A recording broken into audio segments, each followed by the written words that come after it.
अग्निपथ योजना से जुड़ी आज की सबसे बड़ी खबर यही है, सेना ने स्पष्ट कर दिया है कि अग्निपथ योजना वापस नहीं ली जाएगी और रिक्रूटमेंट का एकमात्र तरीका, भर्ती एकमात्र तरीके से होगी और वो तरीका है अग्निपथ योजना। अगर आप एलिजिबल हैं, आप अप्लाई करिए और आप इस प्रोसेस का, इस प्रक्रिया का हिस्सा बने। लेकिन एक और बात क्लियर कर दी गई, पुलिस रिकॉर्ड में जिस का नाम, जिस पर एफआईआर, वो ये समझे कि वो सेना में नहीं आ सकता।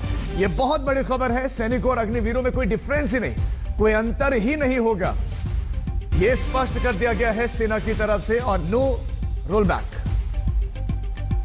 कितने आएंगे, कब आएंगे, कितनी उम्र होगी, ये सब डिटेल्स करने में समय चाहिए। ये इसके लिए ओवरनाइट सोल्यूशन नहीं है। Coming to roll back of the scheme, no. And why should it be rolled back?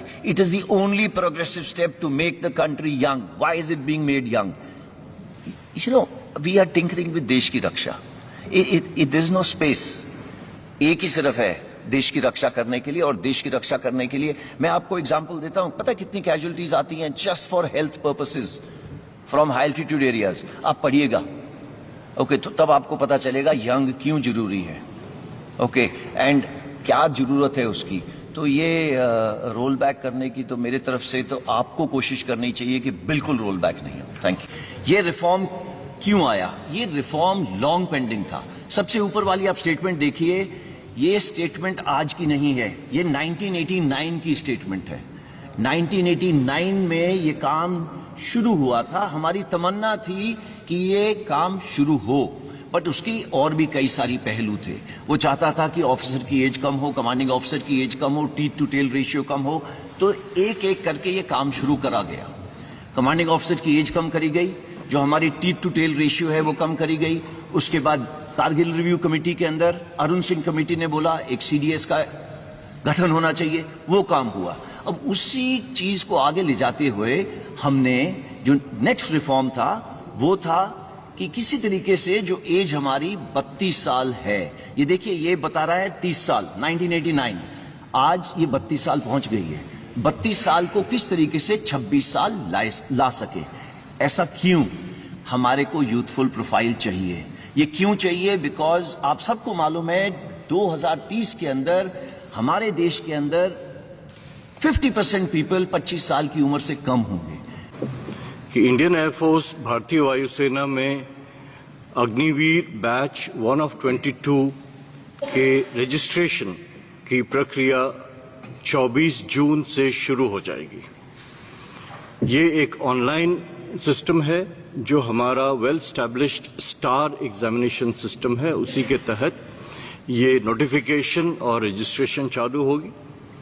इसके ठीक एक महीने बाद 24 जुलाई से जो फेज 1 ऑनलाइन एग्जामिनेशन है उसकी प्रक्रिया शुरू हो जाएगी और दिसंबर के अंत तक हम पहले बैच अग्निवीर को एनरोल कर लेंगे और 30 दिसंबर से पहले बैच की ट्रेनिंग शुरू हो जाएगी। तो जैसा कि एयरफोर्स ने बताया कि हम लोग ने भी अपनी रिक्रूटमेंट प्रक्रिया शुरू कर दी है और अगले 2-3 दिनों में 25 जून तक जो हमारा एडवर्टीजमेंट है वो मिनिस्ट्री ऑफ इंफॉर्मेशन ब्रॉडकास्टिंग में पहुंच जाएगा। एयरफोर्स की तरह हमारा रिक्रूटमेंट भी ऑनलाइन होता है और वो भी 1 महीने के अंदर जो हमारे स्टेप्स हैं रिक्रूटमेंट के वो सब शुरू हो जाएंगे। और मुझे हमारी जो टाइमलाइंस हैं उसके हिसाब से 21 नवंबर जो हमने डेट चुनी है, 21 नवंबर को हमारा फर्स्ट अग्निवीर हमारी जो बेसिक ट्रेनिंग इंस्टीट्यूशन है INS चिल्का उड़ीसा में, वहां पर रिपोर्ट करना शुरू कर देगा। और जैसा कि आपको पता है, हमारे नौसेना अध्यक्ष ने पहले भी बताया था कि हम लोग अग्निवीर जो हमारे आएंगे नेवी में वो जेंडर न्यूट्रल रहेंगे। तो विमेन अग्निवीर भी हम लोग ले रहे हैं और उसके लिए अपनी जो हमारी ट्रेनिंग करिकुलम है, जो इंफ्रास्ट्रक्चर जो भी मॉडिफिकेशन करना है, वो काम ऑलरेडी शुरू हो चुका है। तो मैं 21 नवंबर का वेट करता हूं। इसी खबर पर और ज्यादा जानकारी के साथ हमारे संवाददाता आशुतोष मिश्रा हमारे साथ जुड़ गए हैं, जो कि इस प्रेस कॉन्फ्रेंस का भी हिस्सा थे। एक जानकारी उनके पास है आशुतोष, यानी कि एक बात तो क्लियर, पहला तो योजना वापस नहीं होगी और दूसरा ये कि जिसका नाम पुलिस रिकॉर्ड में है, जो पत्थरबाज था, जिसके हाथ पर डंडा था, वो सेना में जाने के ख्वाब छोड़ दे।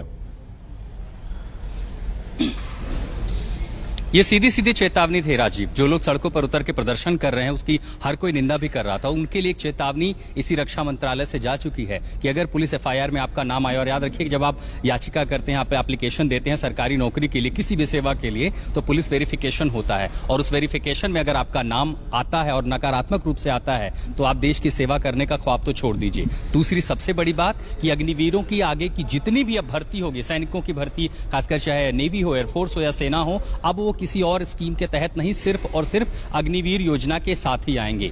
इसी के साथ साथ सबसे बड़ा सवाल और कयास ये था कि अगर इतने बड़े स्केल पर प्रदर्शन हो रहा है तो क्या सरकार वाकई में अग्निवीर योजना को रोकने की भी कोशिश कर सकती है, उस पर सोच सकती है। सीधे सीधे लेफ्टिनेंट यहां पर जो प्रेस कॉन्फ्रेंस हुई थी, बड़े अधिकारियों ने रक्षा मंत्रालय के सीधे दो टूक कह दिया है, नहीं, इस पर सोच विचार अब नहीं होगा, वापसी के संकेत नहीं है।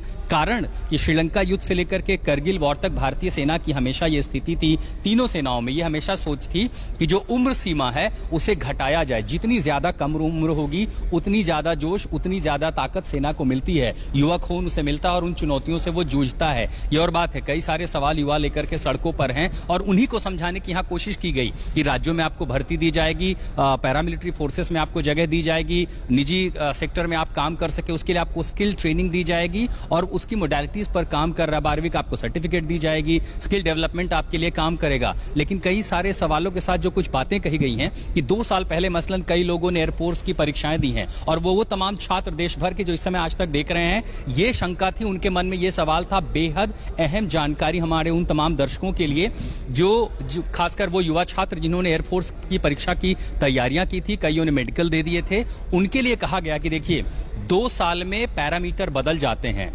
सेना को फिटनेस की जरूरत होती है। ये कोई नहीं जानता कि 2 साल में आपके शरीर पर कितना नकारात्मक प्रभाव पड़ा है, इसीलिए फिर से आवेदन करना होगा। लेकिन चूंकि 2 साल खराब ना हो, कोविड की उन चिंताओं को ध्यान में रखते हुए रक्षा मंत्रालय ने, सेना ने उम्र सीमा में छूट दी है। बहुत बड़ी जानकारी आपने दी है आशुतोष, बहुत शुक्रिया आपका इस तमाम जानकारी के लिए। तो इससे पहले जो भर्ती प्रक्रिया हुई है, जो आधी अधूरी रह गई है, वो एक बार फिर से अग्निवीर योजना के तहत, इसी अग्निपथ स्कीम के तहत अप्लाई कर सकते हैं। लेकिन अब